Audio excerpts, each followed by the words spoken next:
मेरे साथ बोलिए, भारत माता की। अरे भाई क्या हो गया आप लोगों की आवाज? बलिया वाले भी आए हैं ना यहाँ, बिहार वाले भी है ना? ऐसी आवाज नहीं चलेगी। मेरे साथ दोनों हाथ उठाकर, मुट्ठी भींचकर इतनी जोर से भारत माता की जयकारा लगाइए कि जेपी के सिद्धांतों को छोड़कर जो कांग्रेस के गोदी में बैठे हैं उनके हृदय के अंदर कमी आ जाए।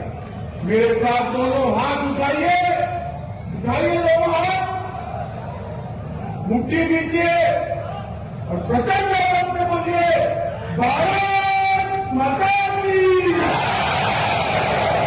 भारत माता की। मंच पर उपस्थित उत्तर प्रदेश के यशस्वी मुख्यमंत्री श्रीमान योगी आदित्यनाथ जी, आज जिनके निमंत्रण पर मैं यहां आया हूं, जयप्रभा राष्ट्रीय स्मारक के अध्यक्ष और सांसद श्रीमान वीरेंद्र मस्त जी, हमारे बिहार प्रदेश के अध्यक्ष श्री संजय जायसवाल जी, केंद्रीय गृह राज्य मंत्री नित्यानंद राय जी, श्रीमान अश्विनी चौबे जी, भाजपा के राष्ट्रीय उपाध्यक्ष राधा मोहन बाबू, यहाँ के सांसद और मेरे मित्र श्री राजीव प्रताप रूडी जी, बिहार के वरिष्ठ नेता और सांसद सुशील मोदी जी, जनार्दन सिंह जी, नीरज शेखर जी, प्रतिपक्ष के नेता विनय कुमार जी, हरीश त्रिवेदी जी, उपस्थित सभी उत्तर प्रदेश सरकार के मंत्रीगण और आज जेपी की जन्मभूमि पर इतनी बड़ी संख्या में आए हुए मेरे प्यारे भाइयों बहनों को मेरा प्यार नमस्कार। वो प्रण पूरा हो रहा है और जेपी की जन्म जयंती के दिन ही पूरा हो रहा है। मित्रों, सरयू और गंगा के मिलन स्थान पर, बिहार और यूपी के मिलन स्थान पर, यही भूमि पर जयप्रकाश जी जन्मे थे। जयप्रकाश जी का जीवन अनेक मानों में विशिष्ट प्रकार का रहा। आजादी के लिए क्रांति के रास्ते पर भी लड़े, आजादी के लिए गांधी के बताए मार्ग पर भी लड़े, आजादी के बाद जब सत्ता लेने का समय आया, एक सन्यासी की भांति विनोबा भावे के साथ सर्वोदय की गतिविधि के अंदर वो जुड़ गए। और मित्रों, पूरा जीवन देश भर के भूमिहीनों के लिए, गरीबों के लिए, दलितों के लिए, पिछड़ों के लिए उन्होंने गुजारा। समाजवाद, सर्वोदयी विचारधारा और जाति विहीन समाज की रचना की कल्पना लेकर जयप्रकाश जी ने देश में अनेक विध नए नए प्रकल्प लिए। मित्रों, मगर सबसे बड़ा जयप्रकाश जी का जो योगदान देश में रहा, जब 70 के दशक में भ्रष्टाचार और सत्ता में चूर शासन के अधिकारियों ने जब देश में इमरजेंसी डालने का काम किया, तब जयप्रकाश जी ने इसके खिलाफ बहुत बड़ा आंदोलन किया। मैं गुजरात से आता हूं। 1973 में गुजरात के अंदर इंदिरा जी के अगुवाई में कांग्रेस की सरकार चलती थी। चिमन पटेल मुख्यमंत्री थे, बिहार में अब्दुल गफार मुख्यमंत्री। और मित्रों, इंदिरा जी ने सार्वजनिक रूप से सरकारों को चंदा उगाने का काम दिया। भ्रष्टाचार की गंगा शुरू हुई। इसके खिलाफ गुजरात के विद्यार्थियों ने आंदोलन किया और वो आंदोलन का नेतृत्व जयप्रकाश नारायण ने किया और गुजरात में सत्ता बदल दी। उसके बाद बिहार में आंदोलन किया और बिहार के अंदर जो आंदोलन हुआ वो गांधी मैदान की रैली देखकर इंदिरा गांधी के पसीने छूट गए। मित्रों, देश के प्रधानमंत्री को जब जजमेंट आया तब मजबूर होना पड़ा, देश के अंदर इमरजेंसी डाली और जेपी को भी जेल में डाल दिया। देश के विपक्ष के कई नेताओं को जेल में डाला। उनको था जेल में डालने से जेपी, मोरारजी भाई, अडवाणी जी, अटल जी सबके हौसले पस्त होंगे, मगर 1942 के भारत छोड़ो आंदोलन में हजारीबाग की जेल जिसको न रोक सकी, वो जयप्रकाश को इंदिरा जी की यातना न रोक पाई।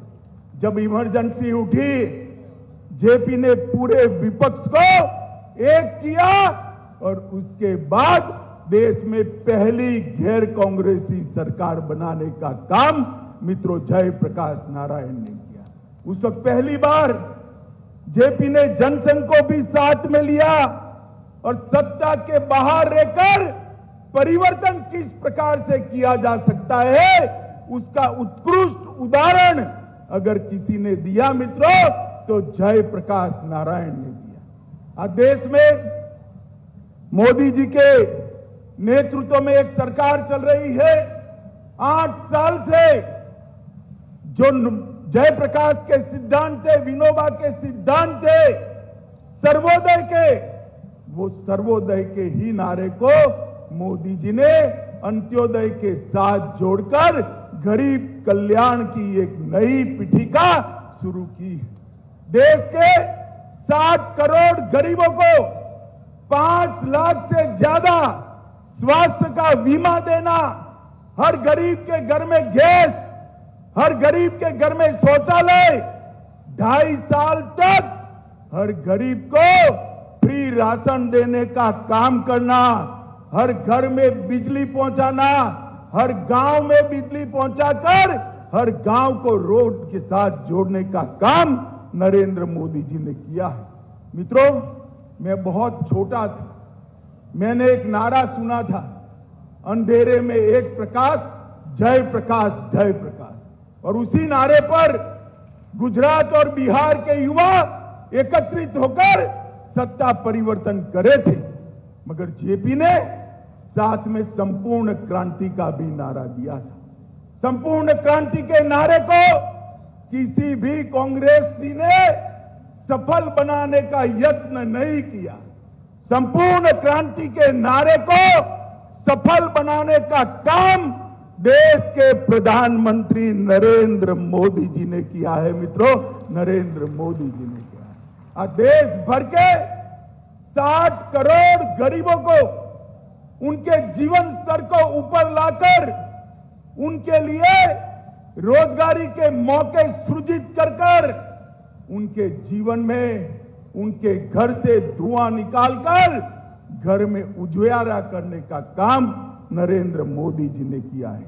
मित्रों, 74 में जब जयप्रकाश जी ने बिहार में आंदोलन किया, अराजनीतिक आंदोलन, सारी विचारधारा के छात्र जेपी की अगुवाई में इकट्ठा हुए थे। सुशील जी यहां बैठे हैं, सुशील जी भी उसी आंदोलन की प्रोडक्ट है, मगर उस आंदोलन की और कई लोग हैं जो पूरा जीवन जेपी का और लोहिया जी का नाम दिए। मित्रों, आज मैं बिहार की जनता को पूछने चाहता हूं, जो जेपी का नाम लेकर जेपी आंदोलन से उपजे नेता आज कांग्रेस के गोदी में बैठे हैं केवल और केवल सत्ता के लिए, उसके साथ आप सहमत है क्या? जरा जोर से बोलिए, सहमत है क्या? ये जयप्रकाश के सिद्धांतों की राजनीति है, ये जयप्रकाश का बताया हुआ मार्ग नहीं। जयप्रकाश जी ने जीवन भर सत्ता के लिए कुछ नहीं किया, पूरा जीवन सिद्धांत के लिए।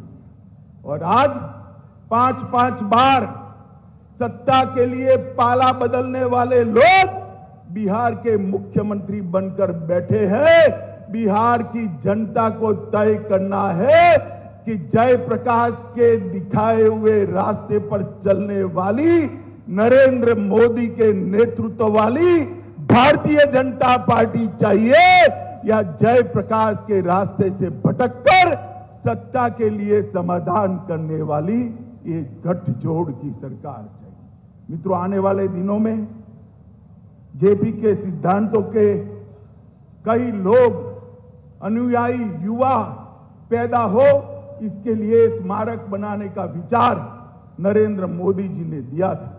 मैं बधाई देना चाहता हूं, साधुवाद देना चाहता हूं भाई वीरेंद्र मस्त जी को, जिन्होंने ट्रस्ट के अध्यक्ष के नाते इसके पीछे पड़कर इसको पूरा करने का काम किया है। और आज जेपी के सिद्धांतों के लिए उन्हीं के जन्म के गांव के अंदर एक बहुत बड़ा स्थानक बना है। यहां पर रिसर्च सेंटर भी बनने वाला है, यहां पर फैकल्टी की रहने की सुविधाएं भी बनने वाली है, यहां पर विद्यार्थियों की रिसर्च की सुविधा भी रहने की बनने वाली है। और जेपी का सिद्धांत, ग्रामीण विकास का सिद्धांत, ये सिद्धांत को कैसे आगे बढ़ाया जाए, इसका हमेशा के लिए ये बहुत बड़ा स्थान बनने वाला है।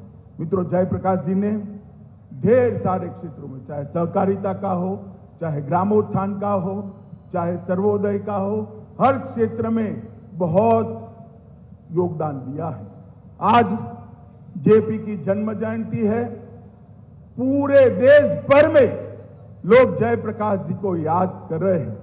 मैं फिर से एक बार वीरेंद्र जी को बात कर मेरी बात समाप्त करना चाहता हूं कि वीरेंद्र जी, ये यात्रा को यहां तक तो ले आए हैं, इसको लॉजिकल एंड तक ले जाने के लिए लगे रहिएगा। जेपी के सिद्धांतों को अगर हम जिंदा रखेंगे तो उसी में से आगे पर देश को चलाने की, देश को आगे बढ़ाने की युवा शक्ति प्राप्त होगी। मैं फिर से एक बार सभी का धन्यवाद कर मेरी बात को समाप्त करता हूं। मेरे साथ दोनों हाथ उठाकर जयप्रकाश अमर रहे के नारे लगाएंगे। मेरे साथ बोले, जय प्रकाश, जेपी, जय प्रकाश, वंदे वंदे, भारत माता की।